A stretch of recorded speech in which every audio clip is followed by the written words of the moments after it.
Hi guys, ఈరోజైతే మనం శ్రీకాకుళంలో గ్యారంటీగా విజిట్ చేయవలసిన టెంపుల్స్ ఏంటో చూద్దాం. మొట్టమొదటిగా కూర్మనాథ స్వామి టెంపుల్. ఇదైతే శ్రీకాకుళం నుంచి 15 కిలోమీటర్స్ డిస్టెన్స్లో ఉంటుంది. ఏంటి స్టార్టింగే చీకటిగా ఉందని అనుకోకండి, దీనికి కూడా ఒక స్టోరీ ఉంది. జనరల్గా అందరూ ఫస్ట్ అరసవెల్లి సూర్యనారాయణ స్వామి టెంపుల్కి వెళ్ళి రిమైనింగ్ టెంపుల్స్కి వెళ్తుంటారు. కానీ మనం ఈ టెంపుల్కి మార్నింగే వచ్చేసాం. ఎందుకు అంటే ఓన్లీ ఈ టెంపుల్లో రోజుకి ఒకసారి అభిషేకం జరుగుతుంది, అది కూడా సూర్యోదయానికి ముందే జరుగుతుంది. అందుకని మనం మార్నింగ్ 5 అయ్యేసరికి వచ్చేసాం ఇక్కడికి. సో ఇంకా పూజారి గారు రాలేదని టెంపుల్ మొత్తం చూద్దామని ఒక ప్రదక్షిణ చేస్తున్నాం. ఈ టెంపుల్లో అయితే చాలా విశేషాలు ఉన్నాయి తెలుసుకోవడానికి. మొదటిగా అయితే శ్రీ మహావిష్ణువు దశావతారాల్లో 2వ అవతారం కూర్మ అవతారంలో ఉన్న టెంపుల్ ప్రపంచంలో కల్లా ఒకే ఒక్క టెంపుల్ ఈ శ్రీకూర్మంలో ఉంది, కూర్మనాథ స్వామి టెంపుల్. ఇంకా ఈ టెంపుల్ ఎప్పుడు కన్స్ట్రక్ట్ చేశారో మీరు అబ్జర్వ్ చేస్తే, ఇక్కడ చెప్పుకుంటున్న దాని ప్రకారం అయితే ఈ టెంపుల్ బయట ఉన్న ఎంట్రన్స్ అనేది 700 ఇయర్స్ బ్యాక్. ఈ టెంపుల్ ఎవరు కన్స్ట్రక్ట్ చేశారు, ఎప్పుడు కన్స్ట్రక్ట్ చేశారు అనేది ఎవరికీ తెలియదంట. క్రీస్తు పూర్వం అన్నట్టుగా చెప్పుకుంటున్నారు. ఇక్కడ మాత్రం ఓన్లీ ఈ టెంపుల్లోనే 2 ధ్వజస్తంభాలు కనిపిస్తాయి, తూర్పు పడమరకి. ఈ టెంపుల్కి అదొక విశేషం. ఇంకా ఈ టెంపుల్ని ఇక్కడ విగ్రహ ప్రతిష్ఠ చేసింది సాక్షాత్తు బ్రహ్మ దేవుడు అని అంటుంటారు. ఇంకా ఇక్కడ ఉన్నటువంటి శ్వేత పుష్కరిణి అనేది శ్రీ మహావిష్ణువు సుదర్శన చక్రంతో సృష్టింపజేశారు అని ఇక్కడ అనుకుంటున్నటువంటి స్టోరీ. ఇంకా ఇక్కడ ఈ స్థల పురాణానికి కూడా పూర్వం శ్వేత మహారాజు అనే ఆయన తపస్సు చేయగా ఇక్కడ శ్రీ మహావిష్ణువు కూర్మావతారంలో స్వయంభుగా వెలిశారు అని ఇక్కడ టెంపుల్ హిస్టరీ.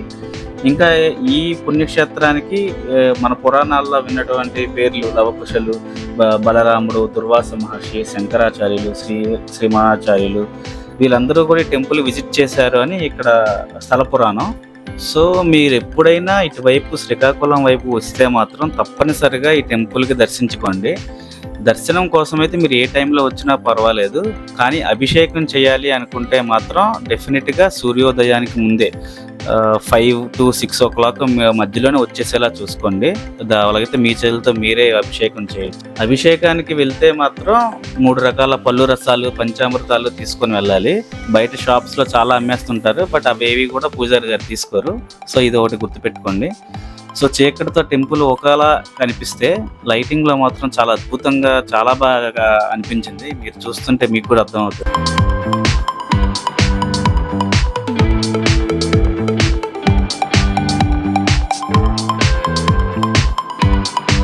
ఇదే శ్వేత పుష్కరిణి. ఇది కన్స్ట్రక్ట్ చేసింది కాదు, స్వయంగా శ్రీ మహావిష్ణువే సుదర్శన చక్రంతో క్రియేట్ చేశారు అని ఇక్కడైతే చెప్పుకుంటున్న స్టోరీ. మీకైతే ఒక విలేజ్ వైబ్ కలుగుతుంది. చాలా అయితే డిఫరెంట్గా, ప్లెజెంట్గా ఉంటుంది.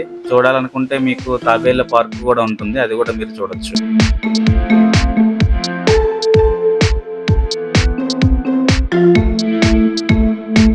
ఇప్పుడు మనం వెళ్తున్న ప్లేస్ అయితే శ్రీముఖలింగం.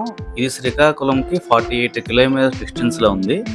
ఈ టెంపుల్ మాత్రం ఎట్టి పరిస్థితుల్లో మిస్ అవ్వకూడదు, ఎందుకంటే అంత అద్భుతంగా ఉంటుంది. ఇక్కడ శిల్పకళ చూసినట్లయితే మెస్మరైజ్ అయిపోతారు, అంతే అంత ఎక్సలెంట్గా ఉంది. నేను ఫస్ట్ టైం వెళ్ళి చూసినప్పుడు, లాస్ట్ టైం నేను తంజావూరు వెళ్ళాం, బృహదీశ్వర టెంపుల్కి వెళ్ళినప్పుడు ఉన్న వైబ్ కలిగింది యాక్చువల్గా. ఇది మన Andhra side complete rock temples చాలా తక్కువ ఉన్నాయని చెప్పాలి, మ్యాక్సిమం లేవనుకుంటా. ఇదే రాక్ టెంపుల్ కంప్లీట్గా. ఇది 8th centuryలో కన్స్ట్రక్ట్ చేశారు. అసలు చాలా బాగుంటుంది. అసలు వెరీ చిన్న మైనర్ డీటెయిల్ కూడా శిలలపైన చెక్కారు. ఇది స్వయంభుగా వెలిసిన క్షేత్రమే ఇది కూడా. అసలు ప్రతి చిన్న ఇంచు ఈ టెంపుల్ చూసినా ఆశ్చర్యపోతూనే ఉంటారు, ఎలా కన్స్ట్రక్ట్ చేశారని. ఇది చూడండి ఎంత ఎక్సలెంట్గా ఉందో, ప్రతి మైనర్ డీటెయిల్ వీడియోలో కూడా ఎంత బాగా కనిపిస్తుందో. ఈ ద్వారాలు చూడండి ఎంత నేరోగా ఉన్నాయో. దీని గురించి ఒక చిన్న స్టోరీ ఉంది, చెప్తాను. ఇక్కడ లింగ రూపంలో స్వయంభుగా వెలిసిన క్షేత్రం యాక్చువల్గా. అయితే మీరు ఎక్కడ ఏ శివాలయం తీసుకున్నా లింగం అనేది రాతితో ఉంటుంది, కానీ ఈ క్షేత్రంలో మాత్రం ఆ లింగము వేప చెట్టు అనమాట. యాక్చువల్గా అది రాయి కాదు, వేప చెట్టు మధ్యలో నుంచి ఉద్భవించిన లింగము. సో అది యాక్చువల్గా చెక్క, ఇండైరెక్ట్గా చెప్పాలి అంటే. కాకపోతే అక్కడ మనకి ఆ లింగం పైన ఫేస్ ఆకారంలో ముక్కు, కళ్ళు, ఆ షేప్ ఉంటుంది. యాక్చువల్గా దానిని చుట్టూ కూడా ఒక సిల్వర్ ప్లేట్తో కవర్ చేస్తారు. ఓన్లీ అభిషేకాలు చేస్తున్నప్పుడే ముఖదర్శనం చూపిస్తారు. శ్రీముఖలింగం అంటే షేప్ ఆకారంలో ఉంటుంది కాబట్టి అలా వచ్చింది. సో మీరు వెళ్ళిన టైంలో ఏదైనా అబ్జర్వ్ చేసినట్టయితే అభిషేకం ఏమన్నా లక్కీగా మీరు వెళ్ళిన టైంలో ఉంటే నిజరూప దర్శనం అన్నట్టుగా మీరు చేసుకోవచ్చు.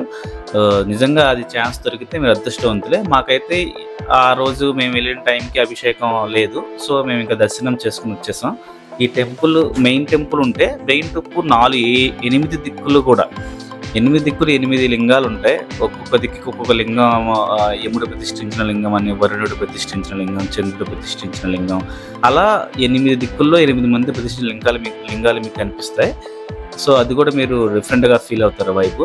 ఇక్కడ ఇంకొక విశేషం ఏంటంటే, మీరు గర్భగుడిలోకి వెళ్ళి దర్శించుకున్న తర్వాత మీరు అబ్జర్వ్ చేస్తే మీరు ఆ లింగానికి బ్యాక్ సైడ్ ఒక పెద్ద గోలె ఉంటుంది.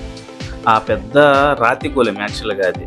అక్కడికి కూడా అందరూ భక్తులందరూ వెళ్ళి దాంట్లో మనీ వేసి మొక్కుకుంటారు. యాక్చువల్గా ఏది మొక్కుకుంటే తీరుతుందని ఇక్కడ నమ్ముకుంటారు ఆ గోలెంలో ఎస్పెషల్గా. ఆ గోలెం స్టోరీ ఏంటి అంటే, పూర్వం చాలా కొన్ని ఇయర్స్ బ్యాక్ ఒక భక్తుడు మొక్కుకుంటాడనమాట సంతానం కలగాలి అని. సంతానం కలిగితే నేను ఒక మట్టి గోళాన్ని ఇస్తాను అని మొక్కుకుంటారనమాట. సో అలాగే సంతానం కలుగుతుంది. ఆ తర్వాత ఆయన ఒక పెద్ద మట్టి గోళాన్ని తయారు చేసి సమర్పిద్దామని తీసుకొస్తారు టెంపుల్ లోపలికి. మీరు చూసినట్టయితే ఈ ద్వారాలు చాలా సన్నంగా ఉంటాయి చూడండి. సో అది మట్టి గోళం అవడం వల్ల ద్వారం లోపల తీసుకువెళ్తుంటే అది తగులుకొని బ్రేక్ అయిపోతుంది, 2 ముక్కలు అయిపోతుంది.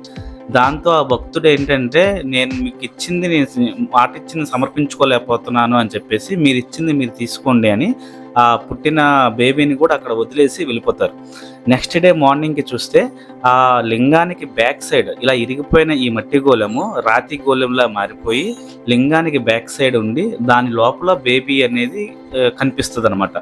సో అక్కడ నుంచి ఇది ఆ గోళాన్ని బాగా నమ్మడము, అక్కడి నుంచి ఏది కోరుకుంటే అది జరుగుతుంది అనుకోవడము, ఇదంతా కూడా ఒక గూజ్బంప్స్ వచ్చే స్టోరీ. బేసిక్గా అక్కడ పూజారులే చెప్తా ఉంటారు.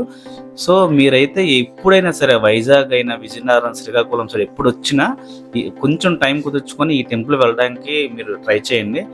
Must visit temple.